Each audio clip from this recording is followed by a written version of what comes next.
Hai, selamat sore teman-teman. Ini aku Tania dan di video ini aku akan menceritakan pengalaman lahiran secara sesar aku di Rumah Sakit Brawijaya Antasari. Buat teman-teman yang mungkin merencanakan kelahirannya secara sesar, mungkin bisa dapetin beberapa insights baru tentang bagaimana proses sesar itu dilakukan. Hari pertama itu kita diminta check-in di rumah sakit ini mulai dari siang sampai dengan batas jam 7 malam. Aku selalu ambil, karena udah 3 kali sesar ya, yang udah abis maghrib lah aku baru keluar dari rumah supaya nggak terlalu lama rasanya ada di rumah sakit. Jadi pada saat habis maghrib aku check-in sama anak-anak, 2 anak aku dan 1 asisten rumah tanggaku. Itu karena suamiku masih COVID teman-teman. Jadi dari video yang kemarin aku packing hospital bag, hasil PCR suamiku masih positif. Sampai di rumah sakit jam 7 kurang lebih. Kemudian kita ada proses administrasi dulu di bagian billing. Setelah beres administrasinya kita langsung diantar ke kamar. Aku di lantai 3 di sini. Kemudian begitu masuk ke dalam kamar, kamarnya enak, spacious, terus pelayanannya bagus. Habis itu yang dilakukan adalah aku dikasih penjelasan tentang bagaimana prosedur kelahiran itu dilakukan sama suster. Habis itu aku diminta makan karena aku akan berpuasa. Jadi aku makan terakhir kalau nggak salah setelah aku beres-beres gitu ya di kamar jam 10 malam. Nah dari jam 10 malam itu aku dikasih jeda waktu sekitar 3 jam. Itu aku dibangunin, jadi aku udah tidur ya habis makan. Terus tidur sekitar jam 1 atau jam 2 pagi aku dibangunin untuk melakukan 2 hal. Yang pertama adalah shaving, dan yang kedua adalah dikasih obat pencahar. Obat pencahar ini fungsinya adalah supaya makanan yang sudah kita makan itu dikeluarkan dan tidak menyisakan sesuatu untuk pada saat proses operasi dan saat kita dipakein kateter segala macamnya, jadi kita nggak menahan untuk BAB gitu. Nah abis itu dibangunin lagi sekitar jam 5 karena aku operasinya dijadwalkan jam 6.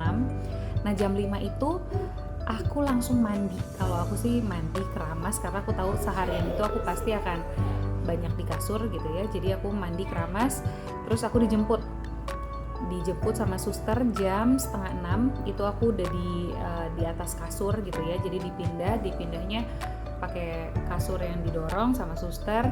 Nah alhamdulillahnya mamaku sama papaku datang untuk nemenin. Tapi yang masuk ruang persalinan adalah mamaku. Kemudian kita masuk ke dalam ruang persalinan. Mamaku sih belum masuk tuh ya, karena mama boleh masuknya ketika aku udah di anestesi. Jadi aku masuk ke dalam ruang operasi. Pertama aku tuh disiapin dulu, jadi dimasukin infus. Kemudian semua baju itu hanya boleh pakai kimono aja, daleman semua dilepas, perhiasan semua dilepas. Terus masuk ke dalam ruang operasi. Yang pertama adalah aku anestesi, jadi aku harus duduk kayak seperti ini. Aku peluk bantal, terus dari belakang dokter anestesinya memberikan suntikan yang kemudian akan baal tuh dari pinggang ke bawah. Rasanya awalnya kesemutan, panas, hangat. Terus habis itu lama-lama akan menjalar terus. Jadi kita tuh masih bisa kayak ngerasa ada orang yang megang kaki, tapi tidak bisa merasakan sakit gitu. Nah setelah anestesi sudah dilakukan, itu langsung dokternya masuk, ada dokter anak, ada obgyn kita. Nah mereka yang melakukan prosedur. Habis itu udah aku operasi dari jam 6 dan 6 lewat ya kurang lebih. Itu benar-benar mulai dilakukan pembukaan sama dokter obgynnya, dokter bedahnya. Terus udah jam 6:30 bayinya lahir. 6:30 bayinya lahir. Pertama langsung diobservasi sedikit sebentar gitu sama dokter anak. Begitu dilihat aman kondisi bayinya, langsung IMD. Nah pada saat IMD dan perut aku tuh dijahit ya. Terus aku udah selesai IMD dan proses jahitnya selesai, aku dibawa keluar. Mama juga udah keluar, terus aku dibiarkan untuk di ruang observasi selama 1-2 jam. Nah di situ aku didampingi sama satu suster yang nanyain kondisi aku gitu ya. Dan yang aku lakukan hanya tidur karena aku ngantuk banget. Dan efeknya perbedaan aku sesar yang ketiga ini dibandingkan 1 dan 2 lainnya adalah aku sama sekali tidak merasakan efek kedinginan menggigil. Aku sekarang pakai metode yang Erax. Itu yang aku rasain. Aku kan udah siapin tuh ya kaos kaki, kompres supaya aku nggak menggigil setelah operasi. Nggak taunya yang aku rasakan adalah kebalikannya. Aku merasa panas keringetan, dan yang kedua adalah aku gatel badannya.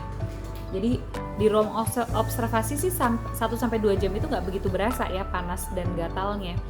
Tapi udah tuh setelah aku di ruang observasi selesai, aku naik ke atas. Tapi kalau ditanya ada rasa sakit atau enggak sih, nggak ada rasa sakit yang mengganggu gitu, nggak ada. Habis itu ya udah aku diminta untuk perlahan, karena aku kembali ke kamar itu jam 9, aku diminta perlahan untuk gerak-gerakin kaki. Jadi sampai 3 jam ke depan aku diminta untuk berusaha mulai gerak-gerakin badan. Terus bener aja aku tuh anaknya sangat optimis.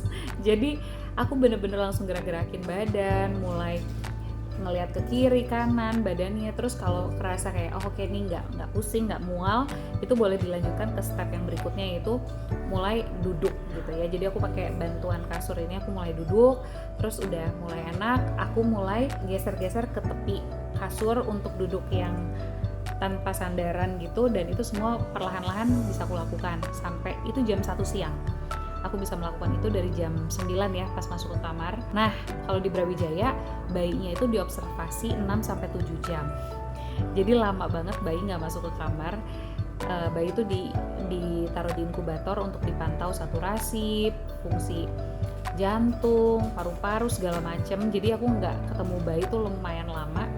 Habis itu di saat itulah aku fokus untuk mencoba pengembalian kondisi tubuh gitu. Nah, surprisingly di jam 3 aku udah mulai berdiri. Terus itu masih pelan-pelan nih. Jadi aku latihan jalan terus tuh sampai jam 4, jam 5 aku muter-muter gitu ya, pelan-pelan banget.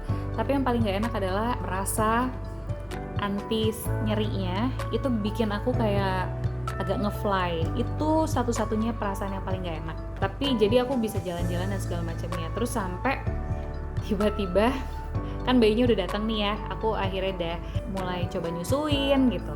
Nah terus ada momen infus aku copot.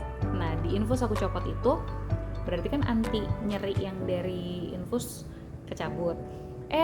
Rasanya kok lebih enak karena aku jadi nggak ngefly gitu loh. Jadi abis itu aku manfaatin untuk berkegiatan yang ya aku bisa mandi, aku bisa makan, dan udah duduk sendiri, udah jalan ke meja makan gitu ya. Itu enak banget rasanya, sama sekali kayak ya ada rasa ngilu, tapi rasa ngilunya sangat tertahankan. Terus ya udah bisa gitu. Jadi pelan-pelan aku lakuin itu semua. Aku mandi juga sendiri tanpa bantuan bangku atau apapun. Terus udah nyaman banget sampai malam. Nah baru tuh di situ, jadi fokus aku lah di hari pertama itu adalah untuk mengembalikan kondisi tubuh gitu ya. Bayi juga aku jadi ngerti sih kenapa bayi itu nggak langsung ditaruh. Nah baru malamnya challenge yang berikutnya, yaitu mulai bayi rooming in. Kalau dia nangis udah dikirim ke kamar, dan udah 3 kali masuk kamar aku ya udah nyusuin selama 3 kali, jadi teler banget. Tapi masih dibantu ya, begitu aku udah selesai menyusui aku bisa panggil suster lagi untuk dikembalikan ke nursing room gitu. Terus, nah di hari ketiga, yaitu hari ini, aku udah alhamdulillah sangat-sangat segar. Jadi infus nih udah gak ada, aku udah bisa mandi dari pagi. Terus challenge yang di hari ketiga ini adalah hal yang berbeda, yaitu menyusui. Jadi di pagi hari dikasih tahu kondisi bayi dari dokter anak, kunjungan. Bayinya biasanya kan berat badannya turun ya, dan benar aja turun 5% dari kelahiran. Terus memang normal, turun tuh normal, tapi kita dikasih batas jangan sampai lebih dari 10%. Jadi dokter laktasi datang untuk ngajarin lagi cara menyusui yang benar. Aku udah anak ketiga ya, dan semua udah ASI eksklusif selama 2 tahun, tapi tetap aja cara-caraku masih sama. Ya udah diajarin bagaimana menyusui, bagaimana memerah ASI secara manual gitu ya. Dan sejujurnya aku tuh bilang "Dok, saya nggak yakin kalau ASI saya sudah keluar." Padahal aku selalu nempelin kan bayinya dari semalam. Tapi terus pas bidan laktasinya lihat, "Jangan bilang nggak yakin." Terus pas dicoba, ternyata udah keluar dong. Alhamdulillah, ternyata sebenarnya udah keluar, cuman memang masih belum terasa dan masih sedikit-sedikit. Tapi itulah fungsinya optimis. Di hari ketiga ini dilakukan foto dari pihak marketingnya di sini, foto bayi dibawa ke ruangan, foto gitu ya sebentar, nggak sampai 10 menit juga udah selesai. Habis itu dari marketingnya ngasih goodie bag gitu. Terus ada juga dari administrasinya, mereka bantuin kita untuk pendaftaran akte anak. Terus segala dokumen makanya udah harus disiapin ya dari rumah. Terus udah deh, sekarang lagi santai. Bayinya setiap pup atau pipis semua masih ke nursing room, jadi aku masih banyak waktu untuk melakukan hal yang lain seperti melakukan video ini. Terus udah rencananya sih akan ada sekali lagi dokter Obgyn akan kunjungan, tapi itu dilakukan besok. Nah, sama satu lagi adalah cek lab untuk bayi. Untuk besok boleh pulang dengan kondisi baik gitu. Buat teman-teman yang mau persalinan secara sesar, aku merekomendasikan untuk mentalnya harus kuat, dalam arti kalau lagi diminta untuk mencoba perlahan belajar duduk, jalan dan segala macamnya, itu harus semangat gitu. Dan oh iya, aku juga udah lepas kateter di hari aku melahirkan pas sore-sore itu, jadi jangan berlama-lama lah kalau bisa. Jadi kita fokusnya di hari ketiga, seperti hari ini aku harus ngejar berat badan bayi, itu benar-benar bisa kita lakuin gitu. Terus kalau dari packing hospital bag aku rata-rata semua terpakai, tidak ada yang tidak terpakai. Oh ya teman-teman, aku mau ngasih tips. Pada saat kita habis lahiran kan dipakai korset sama rumah sakit, dan korsetnya itu kan kain, terus kayak kurang kenceng gitu ya. Nah terus ini aku di hari kedua aku melahirkan, aku jauh merasa lebih enak perutnya ketika aku udah pakai korset yang lebih rapat gini dan tinggi. Aku kan cerita aku pakai korset yang resleting. Ini nyaman banget dipakai dari bawah dada sampai sini, tapi tidak melukai bagian jahitan. Jadi aku sangat menyarankan sih kalau teman-teman yang habis melahirkan punya korset yang udah enak gini ya, yang dipakainya resleting dan tinggi.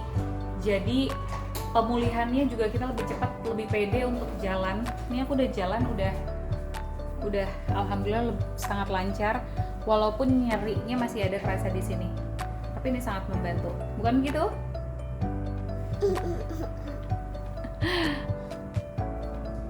Udah sih itu aja. Oke, sampai ketemu lagi, dadah. Oke, ready? Udah. Ayo.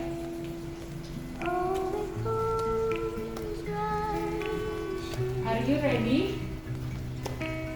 Hah?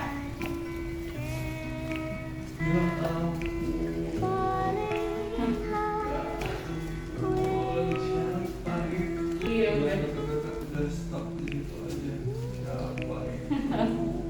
ayahnya liatin mas.